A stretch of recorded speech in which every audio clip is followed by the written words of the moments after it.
शहरी और ग्रामीण क्षेत्रों में आए दिन किशोरियों और महिलाओं के साथ घरेलू हिंसा के अलावा और भी तरह की हिंसाएं होती हैं, जिसका जिक्र कभी कभार ही सुनने को मिलता है। राजधानी दिल्ली के पूर्वी क्षेत्र में बसे आनंद विहार इलाके में झुग्गियों में रहने वाली महिला विद्या देवी अपने घर का खर्चा कपड़े इस्त्री करके चलाती हैं। इनके परिवार में अब 2 बेटियां हैं और 2 बेटे हैं।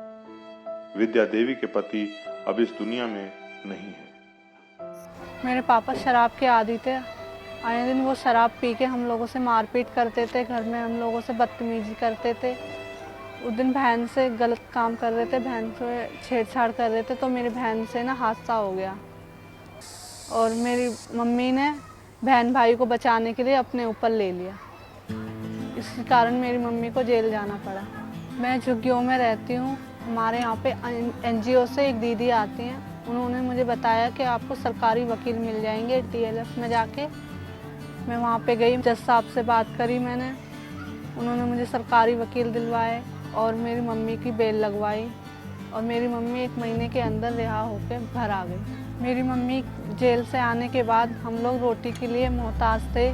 फिर हम लोगों ने जाके DLS में बताया कि हम लोग इतने परेशान हैं, हमारे घर में खाने पीने को नहीं है। फिर उन्होंने हमें मुआवजा दिलवाया कोर्ट के काम से, उन मुआवजे की वजह से फिर हम लोग ठीक से रहने लगे, अच्छे से खाने पीने लगे। विद्या देवी का जो केस है बहुत ही सीरियस केस था। विद्या देवी की बड़ी लड़की जो पूजा, वो हमारे DLS ऑफिस में किसी PLB के माध्यम से अप्रोच किया और हमारे सचिव साहब श्री आकाश जैन जी ऑफिस में मौजूद थे और मैंने इसकी पूरी बात सुन के सचिव साहब से मुलाकात कराई और उन्होंने जो मामला पूरा संज्ञान में लिया, उन्होंने तत्काल मुझे इस केस के लिए अपॉइंट कर दिया और मैंने विद्या देवी की सारी बात सुन के, इसके जो 2 बहन भाई थे वो जेल में थे, जो बच्चों वाली जेल है उसमें। इसकी जो मदर थी वो तिहाड़ जेल में बंद थी। अब समस्या ये आ रही थी, फादर इसके थे नहीं, मदर जेल में है, बच्चों की परवरिश कैसे होगी। तत्काल हमने इसकी बेल लगाई और कोर्ट से 10,000 रुपये के जमानत के मुचलके पे जमानत करवाई, क्योंकि ये बहुत गरीब थी।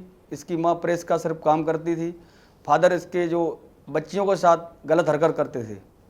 उसके बाद जब इनकी मदर जेल से बाहर आई, हमने सारी बात अपने सचिव साहब को बताई। उन्होंने तत्काल इसमें ये आग्रह किया कि इसको आप मुआवजा के लिए भी एप्लीकेशन लगाइए। इस केस में जो डिसीज और एक्यूज की बड़ी लड़की पूजा थी, उसने हमारे DLS में हमारे माध्यम से अप्रोच की।